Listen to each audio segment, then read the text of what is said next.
Hi, good morning. Thank you for joining us on Community Coffee. I am your host, Trina Myers, and we have a special guest today, Mandy Schneider, who is the current Mrs. Minnesota USofA. Thank you so much for being here today, Mandy. Good morning. Thanks for having me. Mandy and I go back a couple of years. I met her at the United States pageant system, where she won the national title that year. And then also, her mother and I competed together. So I was really just excited when I heard about your platform and the connection that it has with my platform. I think that having opportunities to collaborate with people and look at how does what you're working on work with somebody else's and work together because it only strengthens, right? Absolutely. So, with that, can you tell us a little bit about yourself and your platform? Yeah. So, my platform is mental health advocacy, and I have been advocating on behalf of mental health. Oh gosh, probably going on 10 plus years once I figured out how to, truly advocate. I chose this platform from both a personal standpoint and a professional standpoint. So, personally, I have struggled with depression, suicidal ideation, anxiety since about 15 years old. So, I have been on that lens of the mental health world. Because of my struggles, I kind of redirected my career path, and I'm now just at the end of the tunnel finishing my master's degree in clinical mental health counseling, where I work or plan to work with adolescents who are struggling with depression and anxiety. So I think it's really important that I come in and advocate not only as 15-year-old Mandy, who didn't have the resources that she needed, but it's also important for me to advocate for my profession, right? There is still things that as a professional counselor that I need and see within our industry now too. So to be able to advocate from both lenses. Yeah, because I think a lot of times, individuals go into a career path because of a life experience. And so I think you probably find several individuals who go into counseling like yourself who've experienced that personally. And so they go into this field to help make an impact on somebody else who's going through it. So then you have to think, okay, well, then who's helping the counselor? Mm-hmm. They say every good counselor has a counselor. Yes. Mm-hmm. And the friends that I have that work in the field do have counseling. And I Mm-hmm. think if they don't, then I would, that's a little alarming Mm-hmm. because you want them to be able to have an outlet as well and not just, bottle it up. I know I'm an empath and I'm that person that strangers come up and talk to me, like they tell me their life story without me even asking. Mm-hmm. And so, you take on that energy from them and it doesn't go away. Mm-hmm. You're constantly processing other people's challenges on top of your own. So, how do you find what is the best way for you to deal with that? I will be honest, they teach this so much, but until you're in the setting of, taking on clients. So I'm in my internship phase now. So I do see clients in my office. And, the first time an 11-year-old girl told me that she thought about suicide regularly, it took every ounce in my body not to go into react mode, right? Because as humans, that's kind of what we do, especially with the word suicide. We immediately are triggered to go into what do we Mhm. need to do? Right. And I remember, getting through that session and, carrying that weight kind of with me, that kind of shock and that heaviness of what that client was going through. And I honestly had to talk to my supervisor about how do we navigate that, right? Because I do have a strong passion and desire to work with kids, but that's very hard to hear, an 11-year-old say that to you. So just being able to find little outlets and being able to disconnect as hard as it may be. I do little things like I turn my work phone off the moment I leave the office because my center is not a crisis center. Um, so kind of leaving that accessibility kind of in the office. Right. So that's one thing. I too have a counselor because we, like you said, need an outlet. And then just travel. I know that sounds weird, but it's kind of a way for me and my husband to both connect, but also kind of escape a little bit and, be explorers and adventurous and kind of leave the real world. Even if we're going 15 miles down the road to Stillwater, it's still a little disconnect and reprieve. Right. And we'll get back. We're going to come back to that because I find it fascinating, the dynamic with you and your husband. But before we go there, I still wanted to talk a little bit about the mental health component. So, as individuals who have competed in pageantry, and I'm sure you probably know where I'm going with this, and I'm sure you get this asked all the time. But because of Joanna Traylove and I creating Pageant Rehab, one of the reasons why we created it was for the mental health and wellness. We are both coaches in the wellness industry.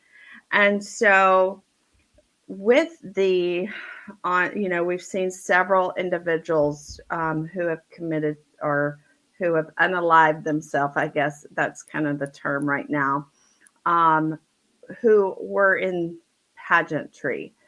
So as somebody who works in the field as well as being a pageant contestant, where do you see or do you have any ideals of how we can make this better?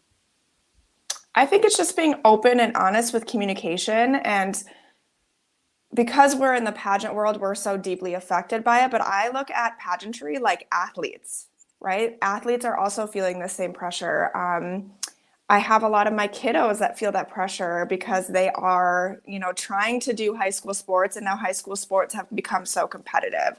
So I think it's just creating a community where we're genuinely supporting one another and having the ability to openly talk, right? It just comes down to that, just be a listening ear to somebody or be vulnerable. Hey, I'm having a really rough day.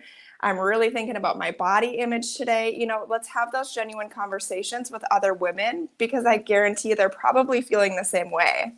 Yeah. Just giving permission or to feel like it's okay to have those discussions. Absolutely. Yeah, I agree. We feel the same way and have incorporated that into our pageant rehab to I think once you give permission, I think people sometimes are waiting for that permission, that it's okay to talk about or do X, Y, and Z. And I just was really curious to hear, your point of view on that. Yeah, absolutely. I think we pretty much align with that. I think with pageantry, from an outside perspective, so many people think that the pageant system itself or like training for it is what triggers the mental health. But as a pageant contestant, and maybe you'll agree or disagree with this, but I feel like it almost happens after the pageant because we have trained so hard for that moment, right? It's kind of, I don't want to say defined because there's so many wonderful, amazing things about all of us women who compete, but that has been our focus and it intensifies as we get closer. And then we have this amazing week and we bond with women from all over the country, all over the world if you're an international contestant, and then it's done. Yes. And there's this crash. Yes, exactly. Well, I just came back from a national competition and got my scores yesterday. And, I did what I thought was the best. And for somebody who has an invisible disease, sometimes it's a little bit harder. There's another layer of challenges there that the average competitor doesn't have. And so when I got my scores, and one of the comments was during my fitness is I need to loosen up. Well, unfortunately, because of my invisible disease, it causes me to tighten up. Mm-hmm. I have more flexibility than the average person, but because of that, I have to tighten up, and so it comes across on stage. So then you start, that mental beat up, like, okay, well, what could I do? What Mm-hmm. could I do to be better? And so, and that's just a generic thought Mm-hmm. that whether you have an invisible disease or not, you still have that mental thought. What could I have done better? Mm-hmm. And yes, some of the things that they had shared is hindsight. And I'm like, okay, yeah, I can see that. Mm-hmm. But in that moment, you're like, okay, I rocked it. I did the best that I thought that I could. And Mm-hmm. so I think you're right. It's changing that mindset, With you know. pageantry, one thing that I always try to keep front and center when I'm competing is there is no perfect winner, right? Like Yes. we can't check all these boxes and then we're guaranteed to win. It doesn't work like that. And Right. with a different set of judges, you may have a completely different outcome, down Right. to even like top 15, right? It would be completely different because pageantry in some ways is subjective based on the judges that you have. Right. So it's about going in with a different mindset, Mm-hmm. and then even afterwards, you know, I could have taken the direction and beat myself up about it, but instead my mindset, because of the work that I've done leading up to now, has helped me think differently. Mm-hmm. And like, okay, I can understand where they were coming from, and I'm okay with that. Mm-hmm. There's my grandmother always told me, if there's something that you can do about a problem or issue, then do it. But if there's nothing that you can personally do, move on. Yep. Don't carry on that weight Mm-hmm. because it's just going to make you sick. Mm-hmm. Absolutely. Yeah. All right. So I will go ahead and move on. I think that, we're both on the same page with the mental health and pageantry. And there's a lot more that can be done going forward. Mm-hmm. But let's talk a little bit about your travel. We Okay. were just sitting and chit-chatting before we came on here, and you're going to Alaska for the 4th of July. How exciting! Yes. Oop, I lost an earring. That's one of the biggest fears before going out on stage. Right. Yeah. So my husband's band had the opportunity to play in Alaska last year. So we kind of jumped at the chance to tack on a few extra days and do some exploring because neither him or I had ever been. They got the opportunity again this year, and we honestly fell in love with it out there. So we'll be heading back out there again for the week of the 4th. And you've done a lot of traveling, and there's a reason for that. Yes. So my husband and I are both very busy. So my husband, for those of you who don't know, is in a national touring band. They do probably about 125 shows, I think is what they estimate every Wow. year. So he's gone, every Wednesday, Thursday until Sunday. So every weekend. And we have found that travel is one of our love languages, and it gives us the opportunity to kind of really connect and focus on each other without all the real life distractions that happen when we're home. And coffee is our second love language. So we try to plan. Sometimes they're bigger trips, sometimes they're smaller trips, even just 15 minutes up the road, just to kind of connect and be with each other. Oh, have you ever done a coffee tour where you've gone to travel to try different types of coffee that maybe are specific to that region? Sort of. So we just got back from Hawaii, and I am a big Kona coffee drinker. But we also were on the island of Kauai, which I didn't know also has coffee beans. So we did a little tour on Kauai, and then when we flew over to Kona, we had Kona coffee. How fun. Have you been out to Seattle and tried the coffee out there? I have been out there. My husband has not. So we're slowly checking off places that neither one of us have been. Okay. And then we'll start incorporating trips where one of us has been. Oh, that'll be fun. Yeah. I think the older I get, the more I put more emphasis on that, checking off the box, that bucket list, if you will, of things that you want to accomplish or see over your life, because you just never know.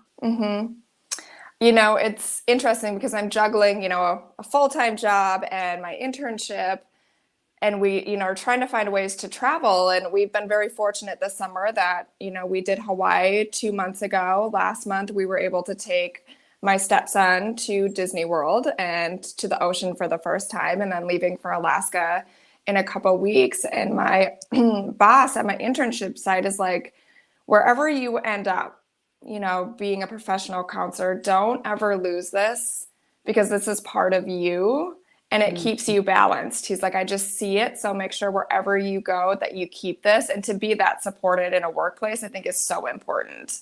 It really is. And, unfortunately, I have worked in healthcare myself, and I have seen individuals who work in your field who get so consumed that they forget to take time for themselves. And I think that he or she, whoever your supervisor is, was right on. I think it's important to keep your identity, but also to have that balance in your life. Absolutely. Yeah. So as you're a title holder, what is the focus? I know your mental health is kind of your thing, but what are some, do you have any activities or projects that you're working on? Yeah. So like I said before, just creating that honest and open conversation is really important to me, because I feel like, you and I talked about it. That's kind of what we're missing in so many realms in the world right now, but especially when it comes to mental health. So I use my social media pages and do kind of 2 different things about weekly. Sometimes I need to take a step back from social media. But I do this thing called Stigma-Free Sundays, where I talk about anything in the mental health world, whether it be a specific diagnosis, symptoms, resources, maybe my own journey and things that have helped or hurt me along the way. And I also do something called Weekly Warrior. And this is probably my favorite thing that I've started doing, and it's showcasing other people's stories. I think it's important to continue to grow that conversation, that it not just be me and my journey, because there's so many other people that are struggling with maybe similar things, but different things that my audience could benefit from, and just continue to grow that community. So every week I do a weekly warrior and showcase somebody else's journey. Oh, that's exciting. I know that, I've spoken about PTSD and having gaslighting in the medical field, because it took decades before I got my diagnosis. And a lot of individuals who have a rare disease or an invisible disease face that. And, there could be things that you hear somebody else's story and it triggers Absolutely PTSD. But being able to share the story so others know that, okay, you know what, this is not, even though it's not good and it shouldn't be normal, that people are going through gaslighting, but they're not alone. right.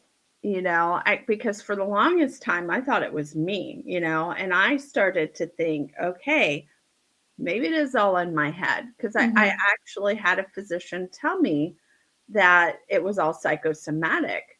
And I'm like, okay, I know, like, Yeah, I know it's not though. and my way of dealing with it was painting. I got really into my arts, and that's how I processed it. But others who are going through this, And thankfully, I did work in the healthcare field because that's where I learned that it's not okay and that what I was going through was real. But not everybody has that fortunate opportunity. And so they just continue on through life thinking that something is all, it's all in their head when Right. in fact there is an actual um, physical or, in the blood, there's a component there that is real. So Right. I think that's great that you're doing that and offering that for just anybody who, can come onto social media and see that. And I think it's been really empowering to not only for people reading stories that might resonate with them, but also for the people that are giving me permission to post their stories, right? They're feeling this sense of empowerment and maybe even a little bit of control of their mental health journey, right? Like it's no longer holding them back. They have the power to share it and feel confident and empowered by sharing it. Yeah, that's one of the reasons why I took a break from competing and came back, just in 2020. And as I started sharing my story of the medical gaslighting and everything that I went through to get my diagnosis, um, others who are also in my rare community had come up to me, to thank me because they were either, introverted and not, comfortable talking about what they've gone through, or, they've come and said, thank you for sharing our story. It no longer was just my story, but it was all of our stories who are going through that. So Right. yeah, it's a really amazing opportunity. And thank you so much for sharing that. Yeah, you as well. I think it's important too within your community. Although we have differing platforms, like you said, you can kind of see how they intersect. Yes, absolutely. Is there any type of project that you are working on that you could use community to help you? Absolutely. So if you are based in Minnesota, I work for a nonprofit called Prairie Care Fund. And what we do is raise money throughout the year and then we grant it back to Minnesota schools or other nonprofits. Since inception, so 6 years ago, 5, 6 years ago, we have given $1 million back for mental health initiatives. Oh, wow. So this is something that is truly changing Minnesota. There are also national organizations that you can donate monetarily or get out and volunteer. NAMI is a big one, the National Alliance of Mental Illness, that I Right. refer people out. They do have a chapter in every state. So if Yes. you are feeling inspired to start advocating on behalf of mental health, they have a whole list of different ways that you can become an advocate and or volunteer. And if you're in Minnesota, I would love to have you volunteer at one of our events for Prairie Care Fund. Now, Minnesota's not that far away from Iowa. Yes. I've actually been up there. Mm-hmm. So anybody who is maybe a little bit closer, like in the, those little area, I wouldn't say tri-state, but you have Yeah. the touching states, Midwest, that would be interested in coming up. Is that a possibility as well? Or does it have to be somebody from Minnesota? Nope, they can certainly come up. We do right now 2 events a year. We're adding a third. So we have our golf event coming up, which is always a lot of fun. That is at the end of September, and it's actually right across the border at Hudson, like the LaCroix area. So Okay. anyone in Wisconsin that is listening, come on over and be a volunteer for us. And then we also do a gala every year, typically around February. Okay, great. Well, you'll have to. I like galas. Those are a lot of fun. We do themed galas, and I can't release this year's Oh, theme, but I'm pretty yeah. excited about it. Oh, you'll have to keep me updated for that. Yes. Well, so there are a lot of opportunities that people can get connected. And so when we are done with this session afterwards, if you can put in the comments how people can connect to you or the organizations, that you had just mentioned if they want to contribute or get involved in volunteering, that would be great. Absolutely. All right, perfect. Well, is there any last thing that you would like to share with our viewers? I don't think so. We covered a lot in a short amount of Did. time. Yes. Well, I've been doing this now, for a couple of years. And so, it just really kind of flows and it works really well to try to keep us, under that 30 minutes so that we can keep our viewers engaged. Yeah. Well, thank you so much for your time, Mandy. And I wish you lots of luck in your national competition. When is that, by the way? March. Okay, so you have some time to get prepared. I do. Lots of volunteer opportunities leading up to that. Yes, I had such an amazing experience last year that I think I signed my contract to come back and compete within a week of coming home. It was that instantaneous. Like I knew I wanted to come back. Sure. Great. Now, if somebody has an event that is maybe supported, kind of enhancing what you do in your platform that maybe in your area that you haven't connected with, they can also reach out to you and share that information with you, correct? Absolutely. All right, wonderful. And they'll be able to connect with you on the contact, that you're going to share with us in the comments, whether it's a Facebook page or your national director or whatever it may be. Yes. All right, perfect. Well, thank you again for tuning in, and we hope that you have a wonderful rest of your day and have a beautiful week. Thank you for joining Community Coffee.